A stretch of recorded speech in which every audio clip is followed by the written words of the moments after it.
Hi everyone. I want to introduce myself. My name's Nita. I guess the most interesting thing about me is I can speak to spirit.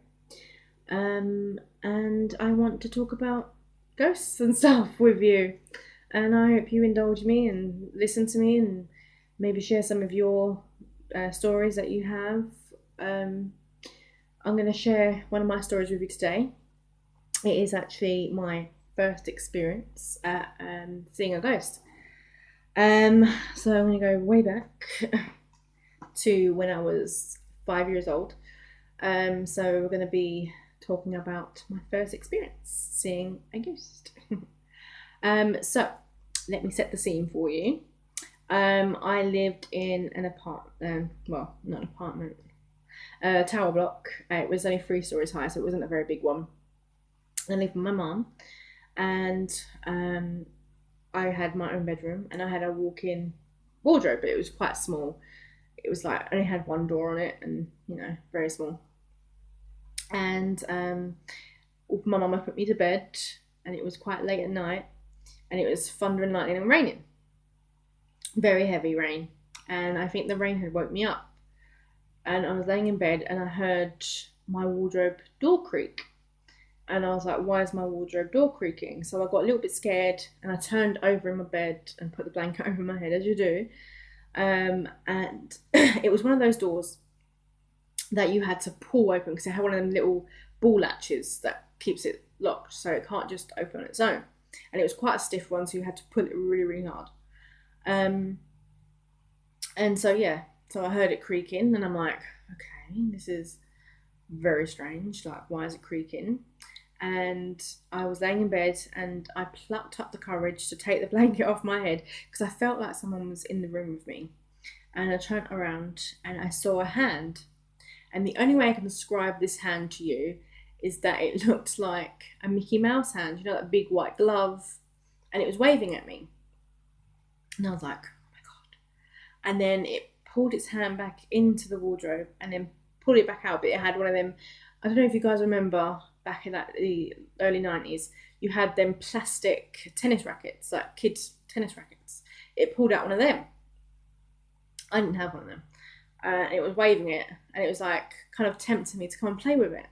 And I was like, no, no, no, no. So I pulled the blanket back over my head, and I screamed for my mum to come in the room. And she come running in, and she was like, what's the matter? And when she came in, she turned the light on, and it had gone. And I was like, there was a hand in my closet, and he was waving at me. And my mum was like, oh my God, don't talk silly. I was like, I'm telling you, it's waving at me. She opened up the closet door, obviously there was nothing there, and she said that I was dreaming or seeing things. And I was like, no, I was awake, and I saw it was waving at me. It looked like a Mickey Mouse hand. And she was like, no, look, this is what you must have seen. And she pulled out one of these toys that I had. It was a plastic bat, and it had like long flappy wings, and it had like an elastic string on it so you could bounce it so it looked like it was flying. And I was like, that's not what I saw. I saw a hand. And I was begging her to sleep in her room.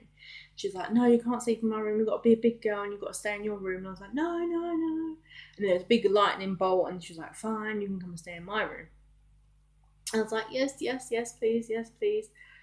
And so I was staying in her room, and I had to go to the toilet, but I didn't want to go by myself. And I was like, oh, I need to go to the toilet. I'm scared to go by myself. You need to take me. And my mum was like, just go to the toilet. It's literally next door.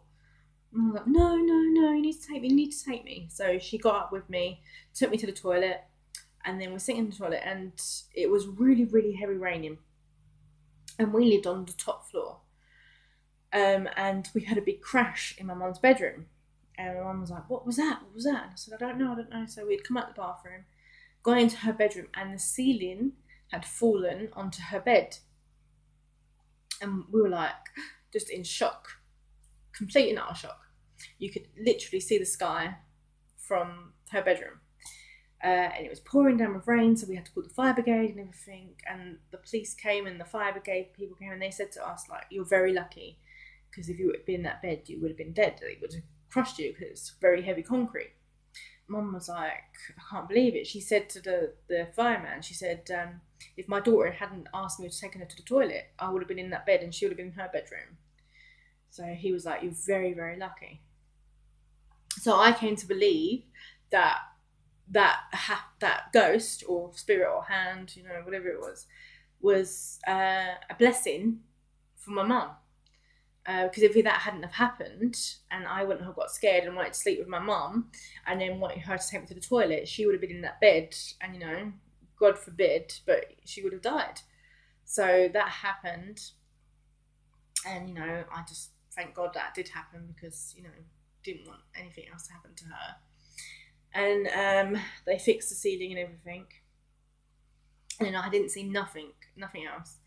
And I got really bad mold and damp in my bedroom, so we were able, like, we had to move because I got really bad asthma, so we had to move. And then we moved to another tower block and we lived on the top floor.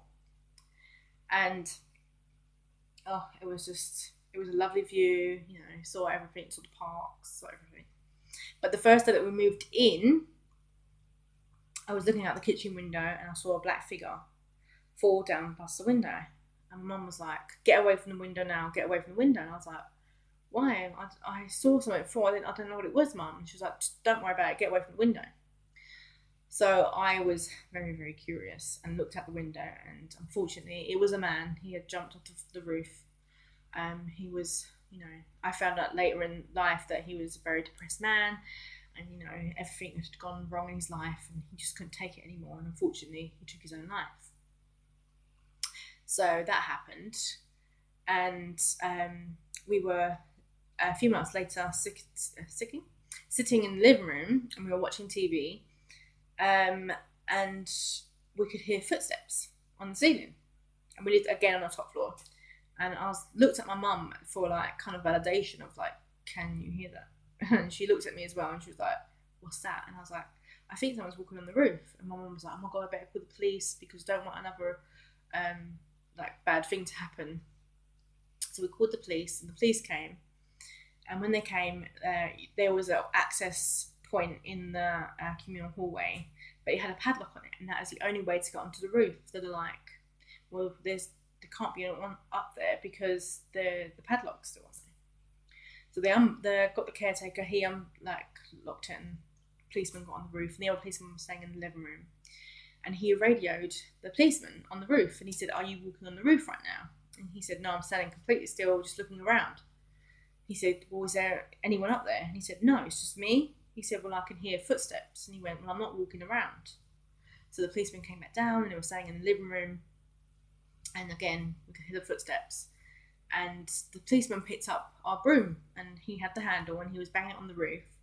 And as he banged it on the roof, the same noise for the tapping, so it's tap tap and tap tap back. So the policeman actually said, you don't need the police, you need a priest. My mum was like, oh my God, well, thanks for telling me that. And, you know, the police left, you know, locked everything up and said, no, there's nothing up there. So we left it at that, and then after that, nothing else happened. You know, it was quiet, and I moved out and moved in with my dad. And again, no more spirits, didn't hear nothing, didn't speak to no spirits, nothing. And I think I must have just got a bit older, and, you know, people tell you, you know, ghosts are not real, so you kind of start believing that yourself, and then you can stop seeing them, because as children we all see ghosts. So I stopped seeing them. And then 3 years ago I got pregnant, and unfortunately I had a stillbirth. And after that traumatic experience that I had, I think that opened up my consciousness to another level of where I could then speak to ghosts again, because my body had blocked it off. And I think where I was so emotional, my body didn't block it off anymore, and I kept getting those spirits coming to me, and it was really hard to turn it off for a long time, months and months and months. And I then learned to control it by being able to tune out spirits and just be able to live a normal life. But I can now speak to spirit, and I now know how to use it to where, you know, I don't go crazy. And I try and help people that I can. If they need help with knowing about a loved one, I like to talk to them about that and tell them, you know, your loved ones are safe, and if they come through to me, they come through to me. If they don't, they don't, and I can't tell them. But all I can tell them is that they are in a better place. They're not in any pain.